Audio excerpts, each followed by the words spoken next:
마가복음 14장 32절에서 42절 말씀.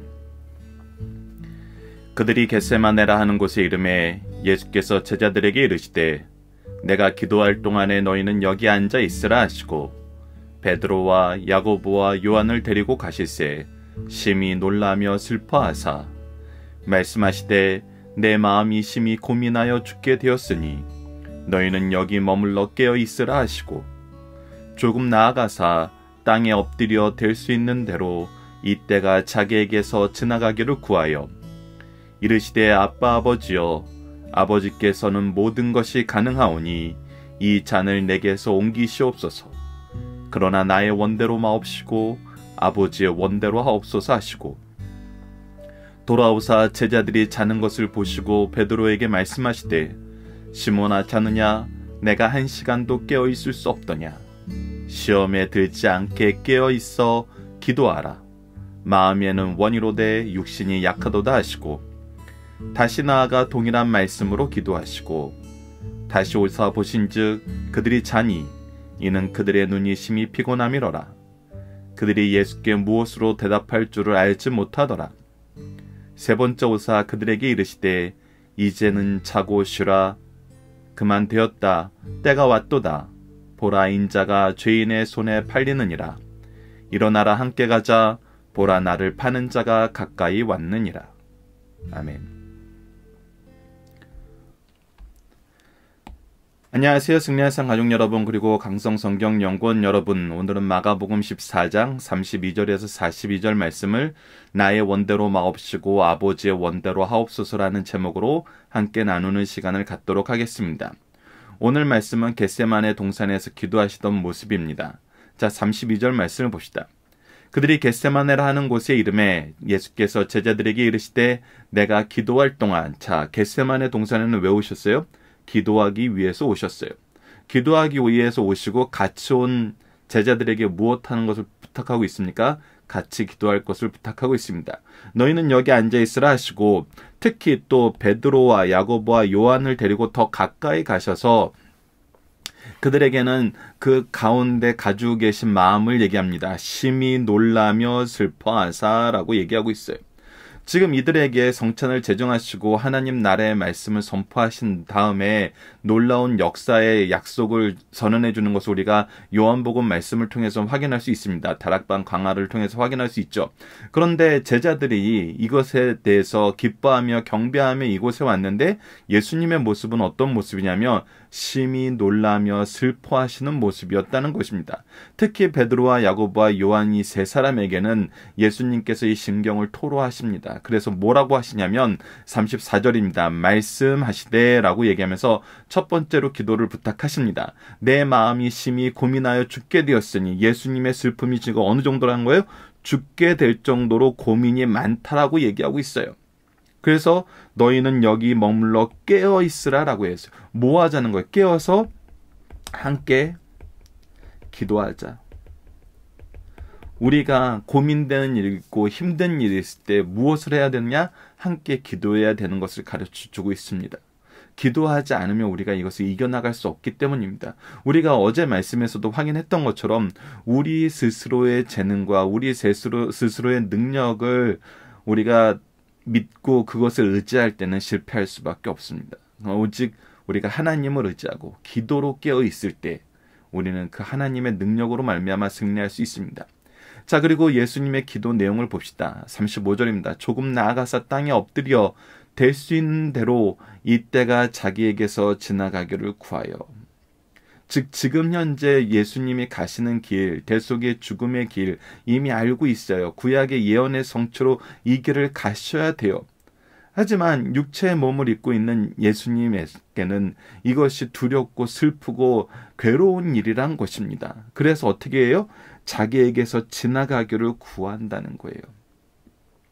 이것을 감당하는 것이 너무 두렵다는 것입니다. 그래서 36절에 이렇게 기도하십니다. 이르시되 아빠 아버지여 아버지께서는 모든 것이 가능하오니 즉 아버지는 모든 것을 하실 수 있사오니 전능하신 분이오니 이 잔을 내게서 옮기시옵소서.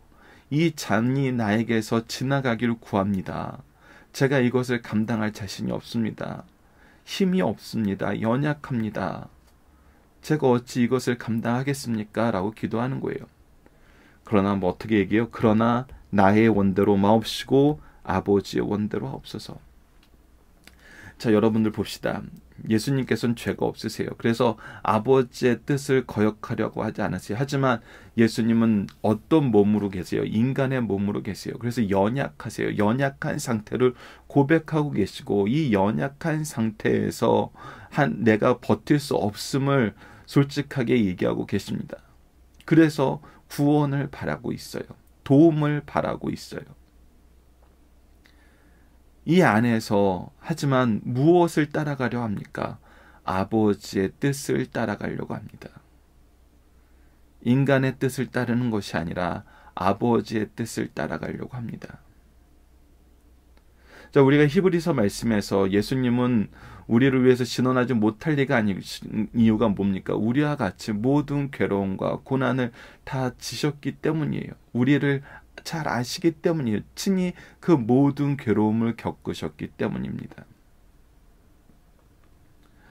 이 내용을 통해서 우리가 기억해야 됩니다. 예수님이 우리에게 보여주신 기도의 모범은 뭐예요? 나의 연약함을 솔직히 고백하고 나의 할 수 없음을 시인하면서 동시에 무엇을 따라가요? 하나님의 뜻을 따르는 기도로 나아가야 된다는 것입니다.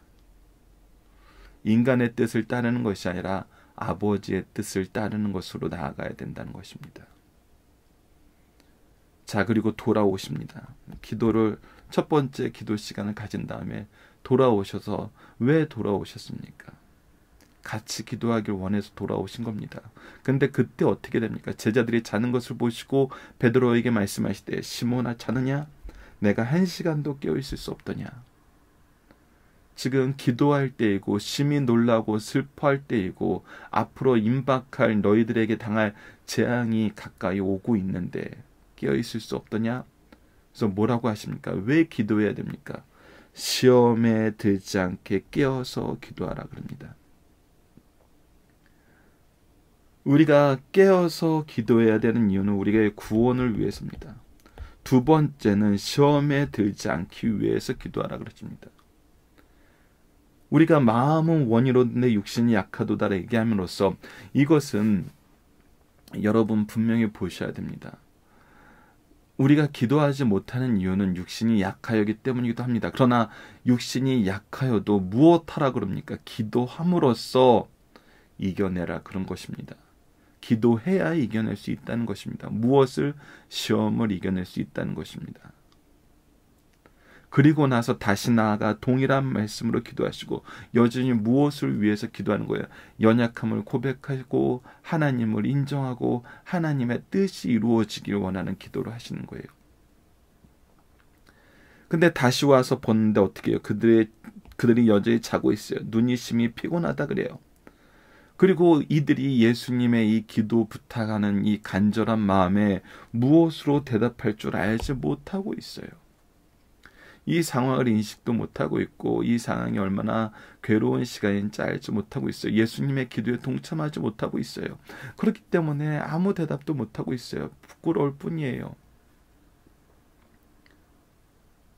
그리고 나서 다시 기도하러 가십니다. 다시 기도하러 가세요. 그러고 나서 세 번째 오사 그들에게 뭐라고 얘기합니까? 이제 자고 쉬라. 그만 되었다라고 얘기합니다. 이제 예수님은 기도로서 준비를 마치셨습니다. 그리고 예수님이 왜 겟세마네 동산에 오셨을까요? 우리가 이 부분은 중심 사상이나 본문 다지기에서 다시 한번 보도록 하겠습니다. 자, 그리고 때가 왔도다라게 하면서 인자가 죄인의 손에 팔리리라 라는 대답을 합니다. 먼저 이 부분 본문 다지기 첫 번째인데 그만 되었다 때가 왔도다 인자가 죄인의 손에 팔리느니라 라고 얘기하신 이유는 뭐예요? 지금 누가 여기로 올 것을 아는 거예요. 예수님을 잡으려고 예수님을 판 유다가 앞장서서 이곳으로 옴을 알고 있어요. 왜? 요즘처럼 핸드폰이 있는 것도 아니고 위치 추적이 되는 것도 아니고 어떻게 가룟 유다가 여기를 찾아올 수 있었어요? 예수님의 삶에 항상 질서가 있었어요. 낮에는 성전에서 가르치시고 제자들에게 심화 교육하신 후에 밤에는 어떻게 하셨어요? 겟세마네 동산에 오셔서 기도하면서 하루를 마무리하셨어요. 항상 이것이 지켜지고 있었어요. 그래서 가룟 유다는 지금 어디에 가면 예수님을 잡을 걸 알고 있었어요. 겟세마네 동산에 가면은 예수님을 잡을 수 있는 걸 알고 있었어요. 예수님이 기도하는 장소를 알고 있었어요. 그래서 예수님이 겟세마네 동산에 오신 것은 무엇입니까? 기도하러 온과 동시에 뭐하러 오셨어요? 잡히려고 오셨어요. 우리가 이 부분을 잘 기억해야 됩니다.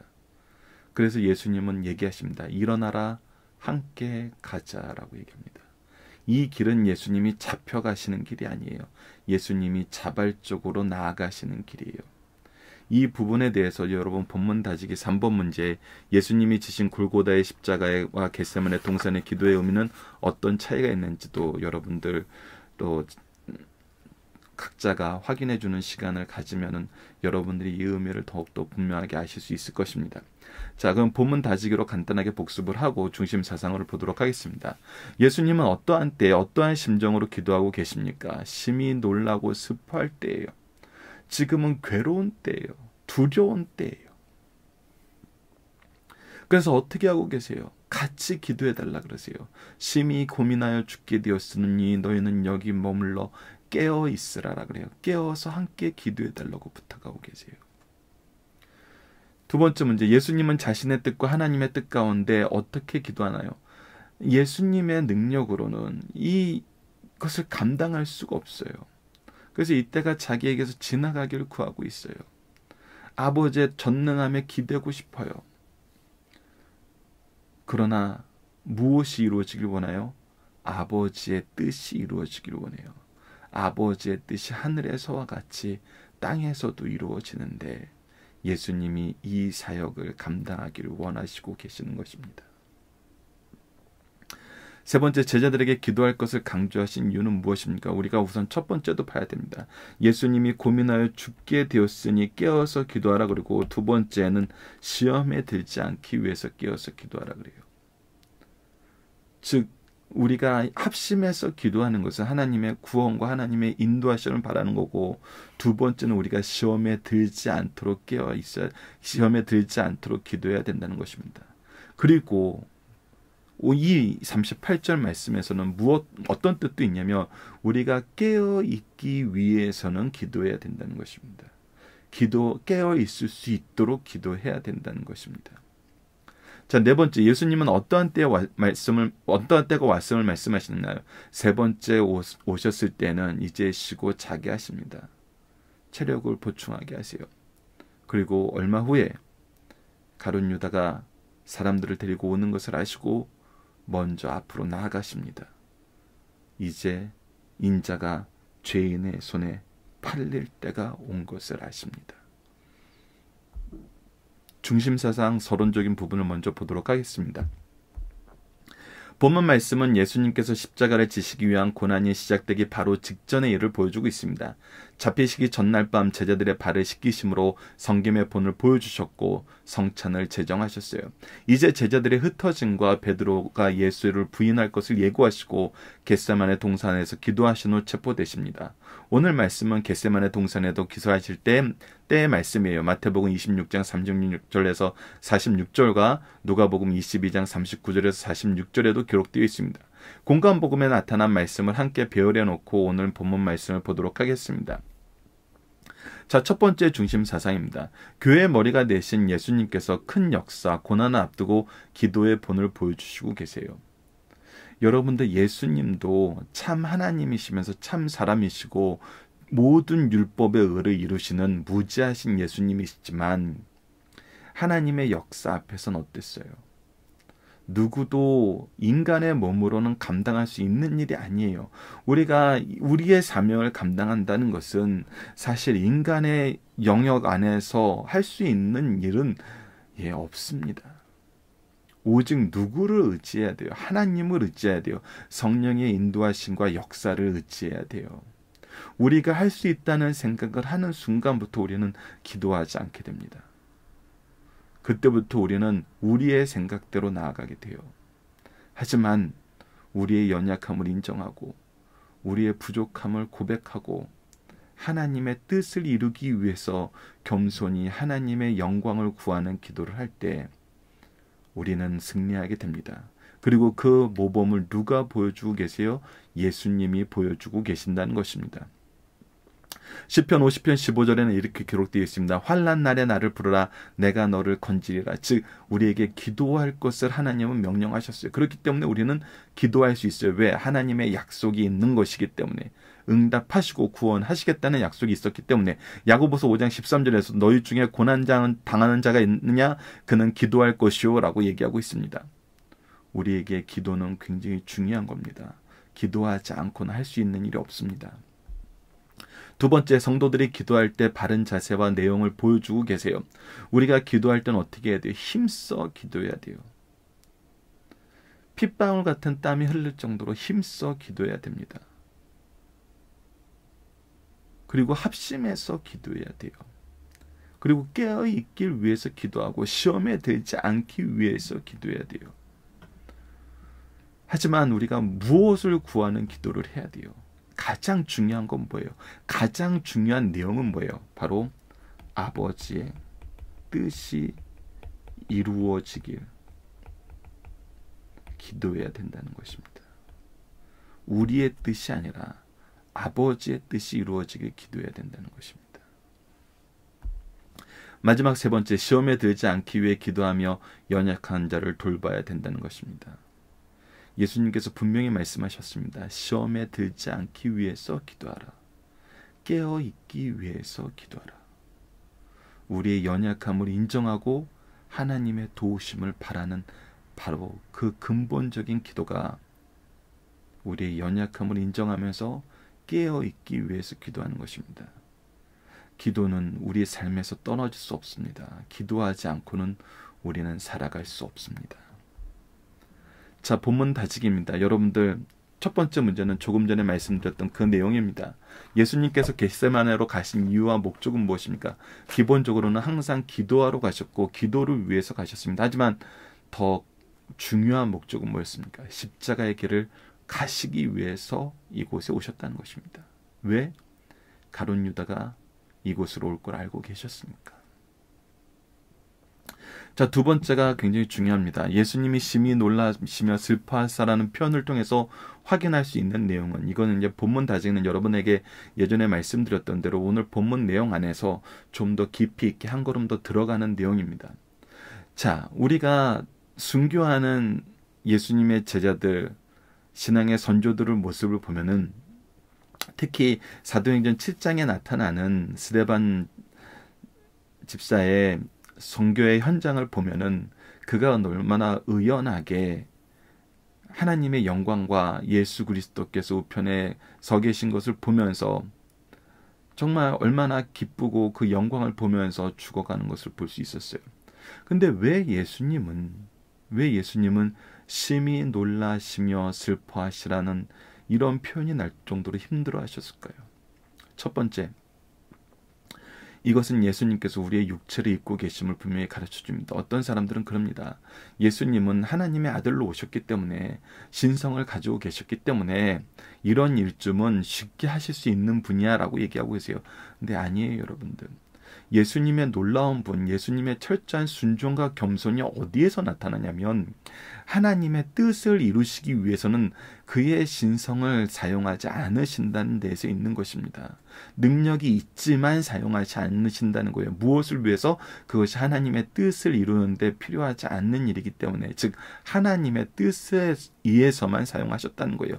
이적들을 보십시오. 특히 요한복음에서 우리가 예수님의 이적들을 연구해 보면은 오로지 무엇을 나타나기 위해서냐면 예수 그리스도의 메시아 되심과 하나님의 구속의 은혜를 가르쳐 줘야 될 때만 이 이적을 행하셨어요. 즉 자기를 위해서는 행하지 않으셨어요. 그리고 두 번째는 구속의 의미입니다. 하나님의 뜻이 무엇입니까? 예수님은 이 땅에 왜 오셨습니까? 우리를 위해서 단번에 드려지는 영원한 제사의 제물과 제사장이 되시기 위해서 이 땅에 오셨습니다. 이것이 우리가 히브리서의 말씀을 통해서 확인하는 내용이죠. 그렇기 때문에 우리를 위해서 육체의 죽으심을 직접 경험하는, 그 고통을 경험하는, 그 죄값을 경험하는 육체의 고난의 길을 가셔야 됐다는 거예요. 특히 우리가 중요하게 봐야 되는 부분, 바로 이 부분입니다. 스데반 같은 경우는 본인의 사명을 감당하면서 죽었습니다. 하지만 예수님은 어떤 분으로 오신 겁니까? 둘째 아담으로서 온 인류의 죄를 감당하기 위해서 오신 겁니다. 특히 이 온 인류의 죄를 감당하게 하시려는 것이 누구의 뜻이었습니까? 하나님의 뜻이었습니다. 우리가 다음 달 여러분들 언약의 성취로 오신 예수님 특강 부분의 말씀을 보시면 아시겠지만, 하나님께 버림받아서 저주받아서 죽으시는 그 길을 가고 계시는 겁니다. 우리가 받을 저주와 우리가 받을 고난과 고통을 다 대신 감당하신 거예요. 온 인류의 죄를 감당하시는 죽음이에요. 그렇기 때문에 한 개인이 감당할 수 없는 일이라는 것입니다. 근데 그것을 어떻게 하셨다는 거예요? 하나님께서 예수님께 다 지게 하셨다는 것이란 겁니다. 심히 놀라며 슬퍼할 수밖에 없는 순간이면서 그 내용들을 우리가 확인해야 됩니다. 그래서 우리가 예수님을 통해서 봐야 되는 건 무엇입니까? 예수님은 하나님의 아들이라고 특권을 누리는 삶을 살지 않으셨어요. 오히려 고난에 순종하는 삶을 살았다는 것입니다. 오직 순종하는 삶을 살았다는 것입니다. 오직 겸손하게 순종하는 삶을 사셨다는 것입니다. 자, 세 번째, 예수님이 지신 골고다의 십자가와 겟세마네 동산의 기도의 차이는, 이 내용도 굉장히 신학적으로 중요한 내용이 있습니다. 첫 번째 의미는 무엇이냐면, 골고다는 예수님께서 공개적으로 우리의 죄를 대신하여 속죄의 제물이 되신 곳이요, 오늘 이 감난산의 기도의 장소는 예수님께서 홀로 하나님 앞에서 우리의 죄를 대신하여 속죄의 제물이 되신 곳입니다. 하나님 앞에서 먼저 무릎 꿇으시고 우리를 위해서 죽으심의 길을 가신 그 장소라는 것입니다. 두 번째, 골고다에서 십자가를 지신 것은 외부 세력으로 말미암아 된 것이요, 즉 외부 세력이 자신을 잡아가고 죽이려는 그 목적을 내버려 두신 것이죠. 하지만 이 감난산은요, 피땀의 제물이 되어서 친히 하나님께 자기의 영혼을 바칩니다. 이 기도를 통해서 하나님께 자신의 몸을 드리는 자발적인 죽음의 길을 우리에게 보여주고 있습니다. 마지막 세 번째는, 골고다에서는 그의 몸이 피를 흘리셨지만 감난산에서는 영원히 피를 흘리셨다는 것입니다. 이것을 우리가 봐야 됩니다. 예수님이 이 길을 어떻게 가셨는지, 이 길을 이루시기 위해서 어떠한 삶의 자세로 사셨는지. 우리가 하나님의 뜻을 이룬다 그랬을 때는, 하나님의 뜻을 위해서 산다 그랬을 때는 예수님의 이 감난산의 기도의 자세를 우리가 기억해야 됩니다. 자, 적용함입니다. 우리는 언제 더욱 기도에 힘써야 되나요? 야고보서 5장 13절에서 18절 말씀을 한번 나눠봅시다. 너희 중에 고난당하는 자가 있느냐? 고난당할 때 기도해야 됩니다. 그는 기도할 것이요, 즐거워하는 자가 있느냐? 그때는 어떻게 해요? 우리가 찬송해야 됩니다. 너희 중에 병든 자가 있느냐? 그는 교회의 장로들 청하여 주의 이름으로 기도를 팔며 그를 위하여 기도할지니라. 즉 우리가 합심해요. 합동해서 기도해야 됩니다. 합심해서 중보의 기도, 연합의 기도가 있어야 됩니다. 그리고 믿음의 기도는 병든 자를 구원하리니, 우리의 기도는 어떻게 해야 돼요? 믿음의 기도가 돼야 된다는 거예요. 그래 일으켜서 혹시 죄를 범하였으라도 사하심을 받으리라. 즉 우리가 사죄의 은총을 위해서 기도해야 된다는 거예요. 그러므로 너희 죄를 서로 고백하라. 그래서 우리는 죄를 고백하는 기도예요. 회개의 기도를 해야 된다는 것입니다. 병이 낫기를 위해서 서로 기도해라. 우리가 하나님의 은총을 구하는 기도를 해야 된다는 거예요. 은혜의 강구는 역사하는 힘이 큽니다. 이러한 의인의 강구, 우리의 이러한 기도는 하나님께서 들어주신다는 거예요. 우리가 고난당할 때 병든 자들을 위해서, 그리고 믿음의 기도, 회개의 기도, 우리의 은총을 구하는 강구의 기도는 하나님께서 들어주신다는 거예요. 엘리야는 우리와 성정이 같은 사람이로되 그가 비가 오지 않기를 간절히 기도하신즉 3년 6개월 동안 땅에 비가 오지 아니하니고 다시 기도하니 하늘이 비를 주고 땅에 열매를 맺었느니라. 즉 하나님께서는 그의 구속 사역을 이루기 위해서 하나님의 종들의 기도를 들어주신다는 겁니다. 응답해 주신다는 거예요. 누구의 일을 할 때? 하나님의 일을 할 때. 하나님의 뜻과 일치된 기도를 할 때. 어떤 것이 하나님의 뜻과 일치된 기도예요? 바로 오늘 본문 말씀에 나타나는 기도예요. 의인의 기도라고 대변되는 고난당할 때 병든 자를 위해서, 믿음을 굳건히 하기 위해서, 회개의 역사를 위해서, 그리고 복음을 선포하기 위해서, 그리고 하나님의 영광을 나타내는 것이라면 하나님은 응답해 주신다는 것입니다. 즉 우리가 기도하는 방법은 무엇을 통해서 배울 수 있어요? 말씀을 통해서 배울 수 있습니다. 그래서 말씀과 기도는 항상 우리에게 있어야 되는 것이라는 것입니다. 말씀을 기초로 기도하기를 통해서 마치겠습니다. 이번 주 공동 기도 제목은 하나님, 우리가 사명 안에서 오직 하나님의 뜻을 바로 알고 오직 하나님의 방법으로 일하며 오직 하나님의 영광을 향해 가게 하여 주소서라고 기도하고, 오늘 본문 말씀을 통해서는 우리의 영혼이 기도를 통해 하나님과 대화하고 호흡하고 능력받고 영적인 예배를 통해 열매 맺는 삶을 살게 하여 주소서. 여러분들 이 말씀 잘 기억하시죠? 기도는 무엇인가라는 4가지입니다. 하나님과 대화요, 영혼의 호흡이요, 하나님의 능력의 통로요, 우리가 드릴 영적 예배라는 거, 우리가 기도를 통해서 다시 한번 하나님과의 교제를 확실히 하면서 이 기도의 내용을 여러분들 기억해 주시고, 두 번째는 우리의 기도가 주님의 뜻을 이루기 위한 기도가 되게 하여 주시고, 연약한 자를 돌보며 하나님 나라를 바라보는 기도가 되게 하여 주소서. 즉 하나님의 뜻을 이루는 기도가 되게 하여 주소서라고 우리 기도하는 시간 갖도록 하겠습니다. 감사합니다.